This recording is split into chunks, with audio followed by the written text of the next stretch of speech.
In this video, I'm going to explain the three worlds that categorize everything that exists. You're going to learn exactly what comprises each one and how to differentiate between them. I'm also going to explain how your psyche and everything that happens in your mind is primary and material or physical reality is secondary. So let's get into it. The first world is the outer world. This is the physical world and the world of material objects that you move through every moment. When you use your five senses to interact with anything, you are differentiating the physical world. Tasting a new food, hearing a new word, seeing a new land. As you progress through life, you uncover new aspects of the physical world and gain consciousness of all the things in it. The second world is the social world. This is the world of relationships. Anytime you are around another person, you are in the social world.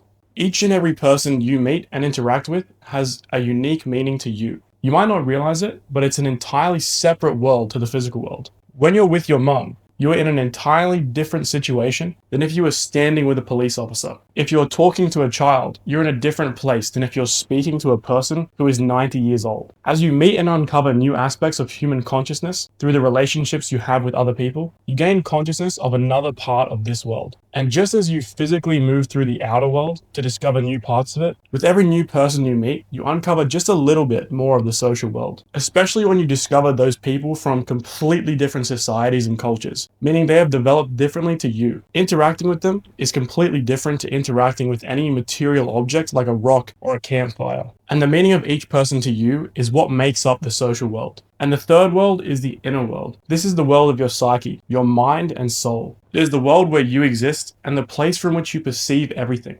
Your inner world is split into two parts, your conscious mind and your unconscious. When you are born, your conscious mind is tiny, and your ego personality, it's a fancy word to describe you inside your mind, is like a tiny seed which hasn't sprouted into a plant yet. A newborn baby doesn't know what it is. It hasn't differentiated the three worlds yet. It does not know that its body is separate from the objects it can touch and see, or the people around it that it can hear and touch. Everything exists in the unconscious at this point, and the baby's mind is like a tiny island in the middle of an endless sea. There is just a small piece of land which has risen above the shifting waters. This is a metaphor for the conscious mind of the baby, which is separate from the unconscious mind. In its current state of mind, the baby is in what's known as participation mystique, the undifferentiated state of the mind where all the psychological contents that are still in the unconscious are projected outside and experienced in the world outside, meaning that all three worlds, the outer world, the social world, and the inner world, are all rolled into one. One of the first developments of consciousness is the ego personality. This is the baby recognizing that it is different from the world of objects and the people around it. It is a noticeable event that many parents recognize when a baby reaches around the age of 2, where it starts to develop a personality. It has some attitude, makes demands, and I've heard people refer to it as the terrible twos. This is where the conscious mind has reached a noticeable state of stability. It is like that tiny island having a heap of sand added to it and a few trees and bushes with roots reaching deep down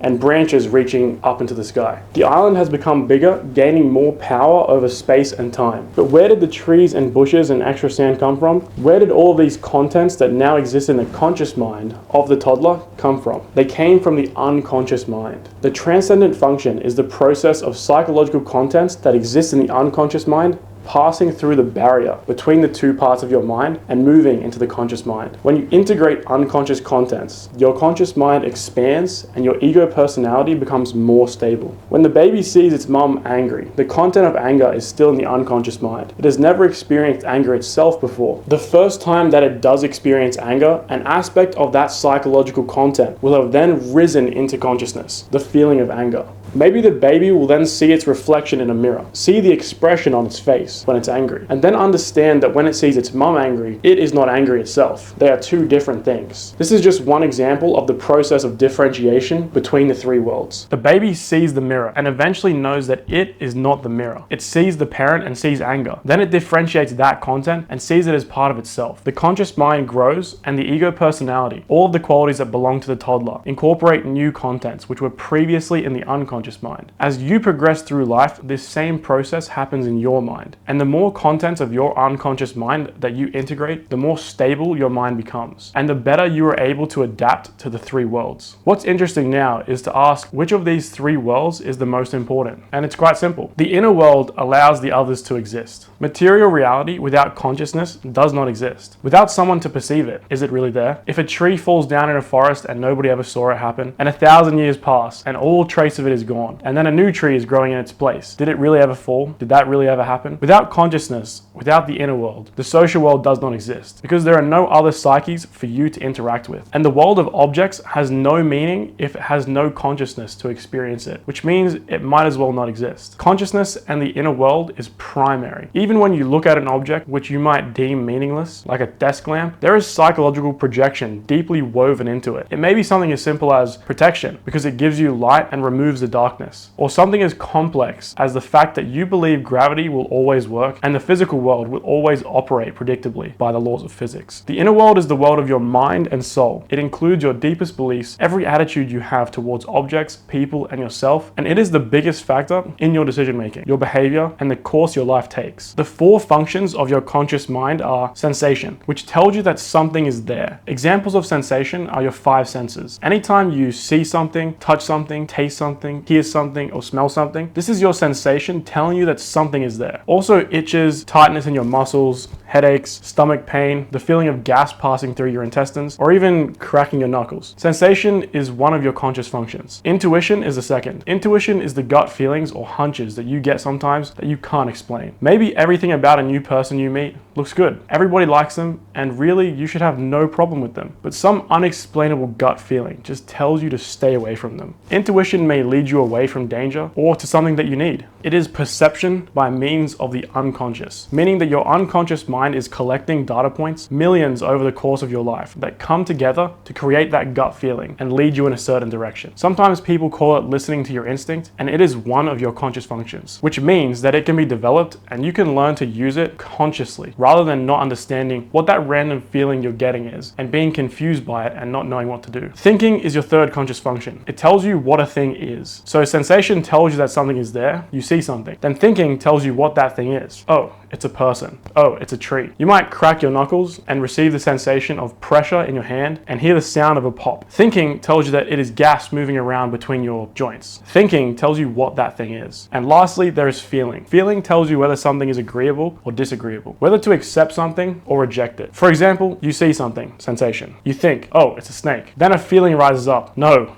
Run. This is a negative feeling, which is telling you to reject something. Feeling is always like a magnetic pull towards something, the feeling that you want to move closer or make something a part of you. Or it is like a magnet that repels. The feeling might rise up, like in the case of the snake, making you want to move as far away as possible from that object and never let it be a part of you. And these are the four functions of your conscious mind. However, most of the time, only one of these is developed, maybe two, even in very old people. That's why I created my course, The 7-Day Decision Maker, which teaches you how to master each of the four functions in just 7 days. And that's just the tip of the iceberg. Inside, you'll learn about your mind, your personality, extroversion and introversion, and how both exist within you, which function is the one you use the most and how to develop the others, and how to make conscious decisions using all four functions rather than just your dominant one. Not developing your other functions can lead to making big mistakes in your life and also a split in your mind, which causes neurosis, stress, anxiety, and tension in the mind, which creates a situation of psychological suffering. It is empowering beyond words how much a deep level of self-understanding will improve your life. Being able to make conscious decisions about your relationships, avoid unnecessary fights and conflict